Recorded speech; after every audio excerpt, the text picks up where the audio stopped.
Please subscribe, like and share Wens News Network on YouTube.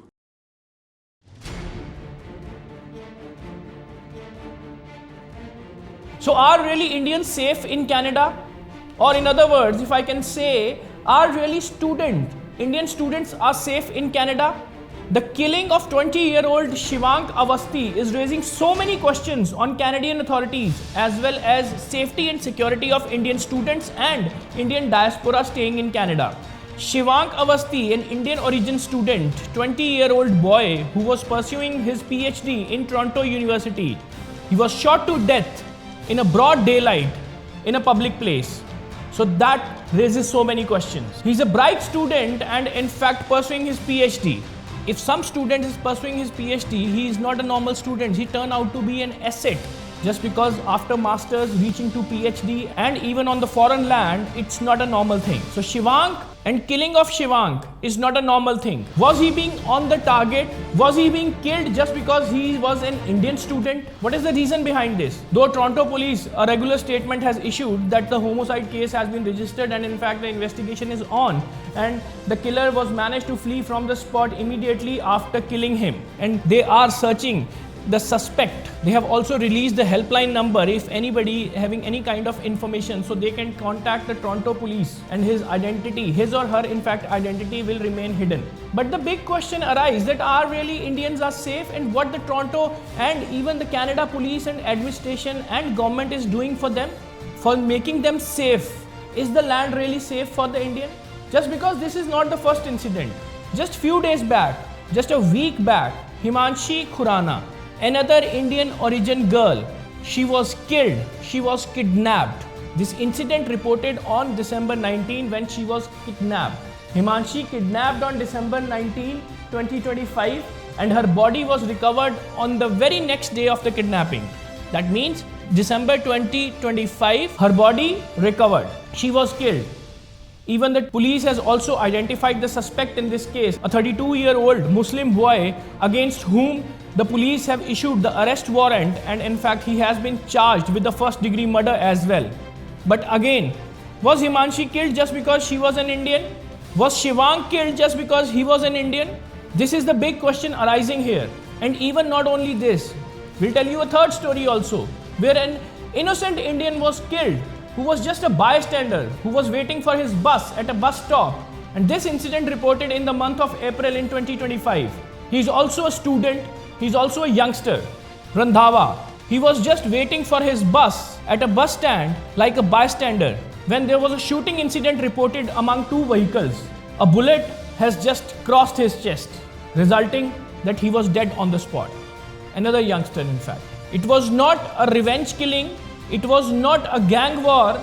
Neither Shivank nor Himanshi nor Harsimrat.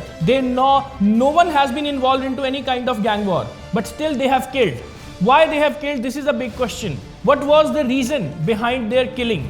What was the motive of that crime? That turned out to be the big question. And in fact, the Indians who are staying in Canada, they are very much concerned about this.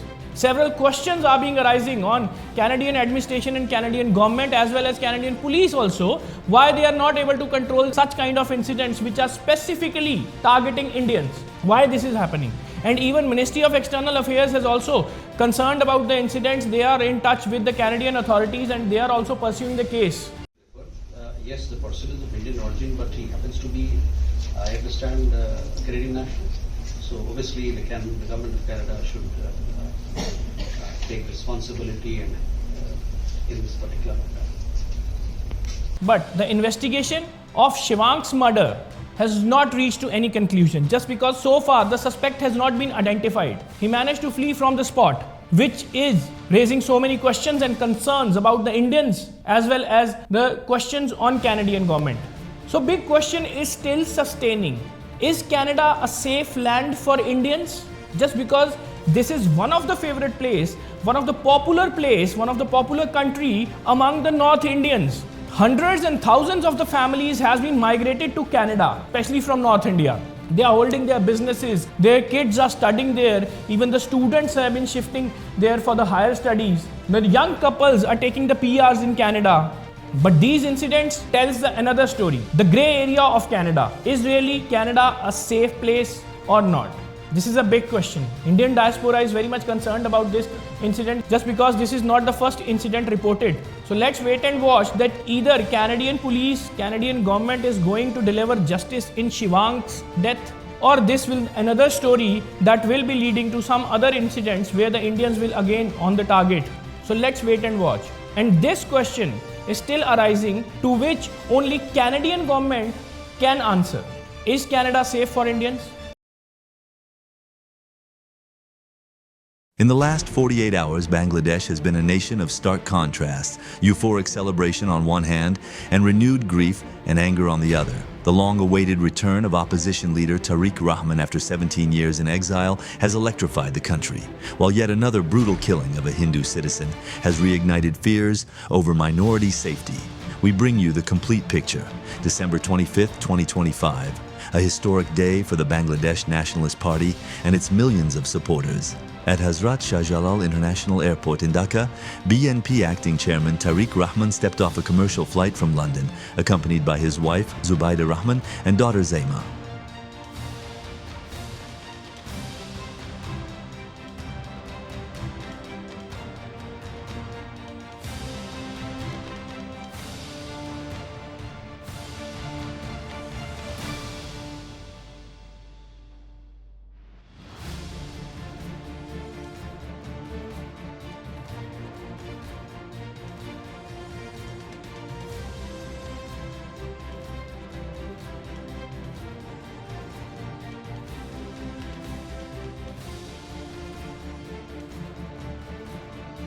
I have a dream, and I have a plan for a safe Bangladesh. A Bangladesh where Muslims, Hindus, Buddhists, Christians, people from the hills and the plains all live together in harmony and security. Dhaka belongs to everyone. We will restore democratic rights, voting rights, economic rights, and above all, communal peace. No woman, no man, no child should ever have to walk in fear again.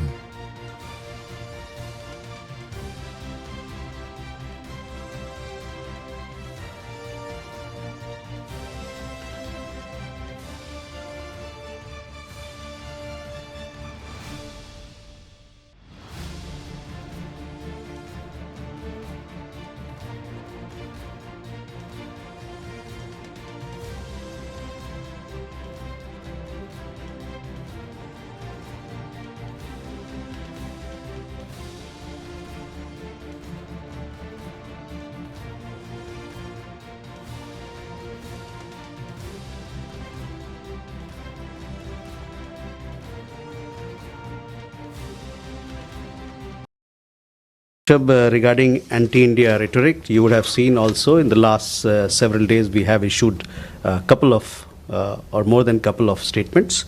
We have rejected the false narrative that has been projected in Bangladesh.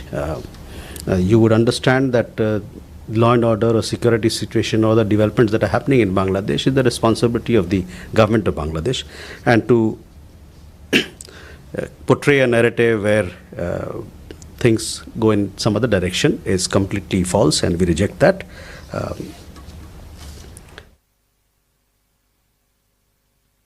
Akhilesh, your question regarding minorities.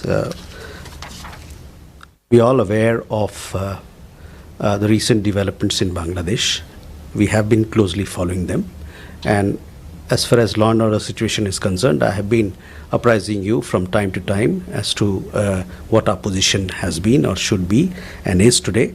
The unremitting hostility against minorities in Bangladesh, including Hindus, Christians, and Buddhists, at the hands of extremists, is a matter of grave concern. We condemn the recent gruesome killing of a Hindu youth in Singh and expect that the perpetrators of the crime would be brought to justice. Over 2,900 incidents of violence against minorities, including cases of killings, arsons, land grab, have been documented by independent sources during the tenure of the interim government. These incidents cannot be brushed aside as mere media exaggerations or dismissed as political violence. REHMAN's return has undeniably galvanized the BNP base and unified the party at a critical time. His emphasis on inclusive governance and communal peace is strategically important as elections approach. But the government must demonstrate tangible steps, swift arrests, fair trials, to rebuild trust among minority communities. As Bangladesh stands at this crossroads and between hope for democratic renewal and the persistent shadow of division, the coming days will test whether celebration and promises can translate into lasting stability and justice for all.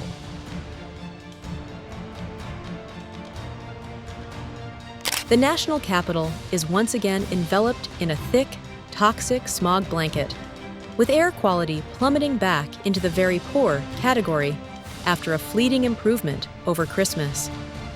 The Air Quality Index, or AQI, has crossed the 300 mark, signaling serious health risks for millions.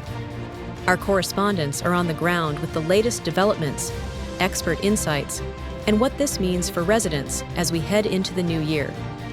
According to the latest data from monitoring stations, Delhi's overall AQI stood at 310 this afternoon, firmly in the very poor range, with some areas like Anand Vihar and Punjabi Bagh reporting even higher readings up to 332. This is a sharp decline from Christmas Day, when levels had eased to around 220, 270 in the poor category, offering a brief sigh of relief amid favorable winds. However, overnight calm and dropping temperatures have trapped pollutants once again, turning the city into a haze-filled haze. PM 2.5, those tiny, dangerous particles that can penetrate deep into the lungs, remains the dominant pollutant, exacerbating the crisis. To put this in perspective, Delhi has recorded 0 good air quality days throughout 2025, highlighting a year of unrelenting pollution exposure for its residents. Experts warn that without drastic long-term interventions, this pattern could persist, making Delhi one of the world's most polluted capitals yet again. Timeline of Delhi's 2025 winter pollution surge. Let's recap how we got here.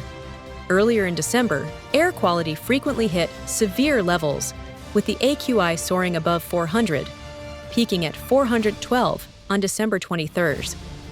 This prompted the invocation of Stage 4 under the Graded Response Action Plan, or GRAP, including blanket bans on construction, entry of older diesel trucks, and a shift to hybrid schooling. By December 24th, conditions improved slightly to very poor, with an AQI around 305 to near 36, leading to the revocation of those harshest measures. But as we've seen today, the relief was temporary, with pollution rebounding amid stagnant weather. On the action front, stages through 3 of GRAP are still active, enforcing restrictions on open waste burning, industrial emissions, and high-polluting vehicles. Authorities have ramped up deployments of anti-smog guns and water sprinklers across key areas. In a controversial decision that's drawn mixed reactions, the Delhi government has imposed a ban on coal-fired tandoors and street grills used by food vendors, a move aimed at curbing local emissions, but criticized by many as insufficient, given that vehicles contribute up to 18% of the pollution, followed closely by industries and dust. The need for long-term solutions. Debates continue over accountability, with fingers pointed at neighboring states for farm fires, though local sources like traffic and construction play a bigger role this late in the season. Looking ahead, the Meteorological Department forecasts little immediate relief. Air quality is expected to remain in the very poor category for the next 6 days, with potential dips back into severe if winds slow further. This could spell trouble for New Year's celebrations, with possible re-imposition of stricter curbs. As Delhi battles this smog siege, the question looms: how many more winters will we endure this toxic cycle? We'll keep monitoring and bringing you updates. In the meantime, a reminder to our viewers in Delhi NCR: limit outdoor activities, especially for vulnerable groups. Wear N95 masks if you must step out. Keep windows closed and use air purifiers. And stay hydrated to combat irritation. If you're experiencing severe symptoms, seek medical help immediately. For pollution complaints, contact the Central Pollution Control Board hotline